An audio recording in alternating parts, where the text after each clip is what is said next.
Bonjour à tous, je suis Mathieu Coignet, chargé de communication au sein du groupe Codaf, qui intervient via sa filiale d'étanchéité dans la réalisation de dispositifs d'étanchéité de bassin depuis plus de 25 ans. Et l'objectif aujourd'hui de cette petite présentation est de mettre en avant une géomembrane d'étanchéité qui est un peu moins connue que les autres, c'est la géomembrane en EPDM. Avant de commencer cet exposé, il est peut-être bon de rappeler qu'il y a deux grandes familles de membranes d'étanchéité pour bassin en France. C'est les membranes d'étanchéité dites thermosoudées, qui sont des membranes PVC, PEAG ou Polypro. Et donc, il y a une deuxième catégorie de membranes qui est un peu moins connue, c'est la catégorie avec la géomembrane en EPDM. Qu'est-ce que le PDM? Avec son nom scientifique qui est éthylène propylène diène monomère, c'est une géomembrane qui se rapproche du caoutchouc, d'une membrane en caoutchouc synthétique. Le visuel est un peu la consistance d'une chambre à air. Voilà, pour faire simple et pour avoir une idée du produit.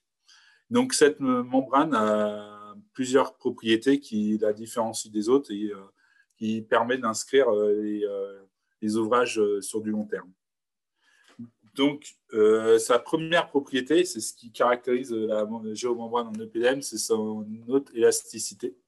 C'est-à-dire que c'est une géomembrane qui accepte la déformation, par exemple en moyenne jusqu'à 300% de sa capacité. C'est-à-dire qu'on peut l'étirer jusqu'à 300% et elle va revenir à sa forme initiale sans perdre ses caractéristiques physiques et chimiques, sa composition chimique.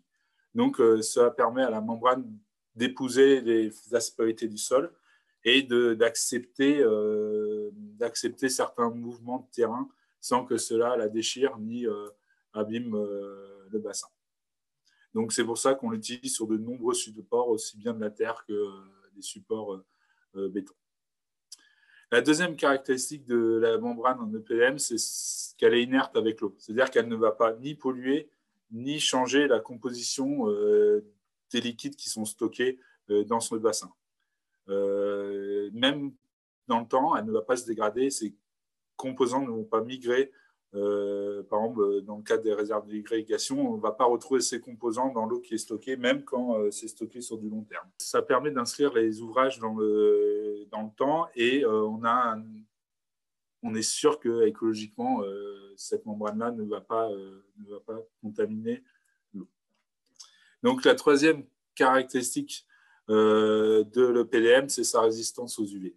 C'est-à-dire qu'elle va résister sur le long terme à la lumière du soleil et de la nuit, sans que cela porte atteinte à sa composition physique. On sait que les membranes qui se rapprochent des membranes PVC ont tendance à s'abîmer, par exemple, au contact du soleil.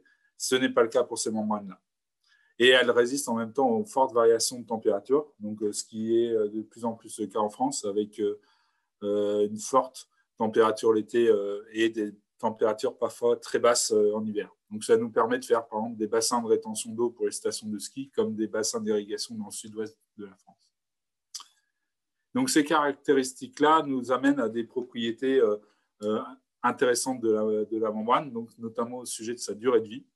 Donc, ça permet d'inscrire des ouvrages sur 30, 40, voire 50 ans, sans qu'on ait besoin de réintervenir sur ces ouvrages-là. Donc, l'effort qu'on fait, l'investissement qu'on fait peuvent être étalés sur 30, 40 ou 50 ans et d'un point de vue écologique, cela limite l'intervention des hommes et des équipes sur le terrain.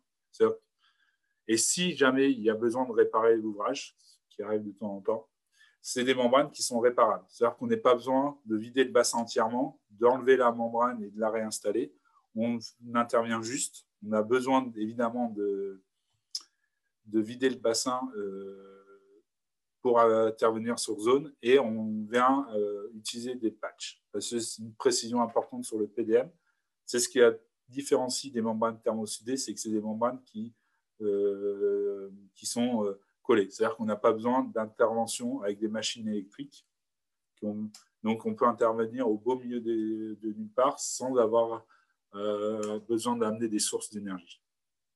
Et enfin, et c'est un peu le résultat des nombreuses propriétés de l'EPDM, c'est qu'il y a eu des usages multiples. Donc, aussi bien comme on voit en ce moment sur les réserves d'irrigation que sur des fosses salisiers ou dans le cadre de la métallisation des bassins de stockage.